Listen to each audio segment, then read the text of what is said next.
Hello guys, good evening po.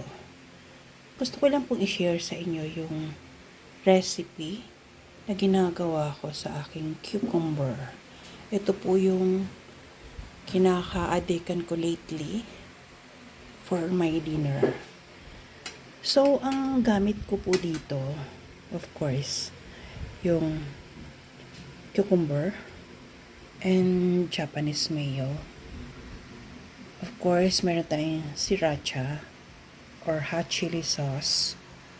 Tapos, meron tayong cream cheese and San Marino. Yan, corn tuna. Pwede rin po yung ibang tuna, like flakes and oil. Pwede rin po yun. Pero ako kasi mas gusto ko yung San Marino. Yan. So, hinahalo-halo ko lang siya guys. Yan.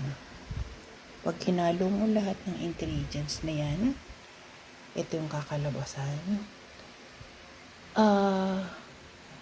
Etong ginawa ko ay 2 pipino ito. So, ganyan siya karami. Maliit lang kasi yung pipino. Hindi ganun kalaki.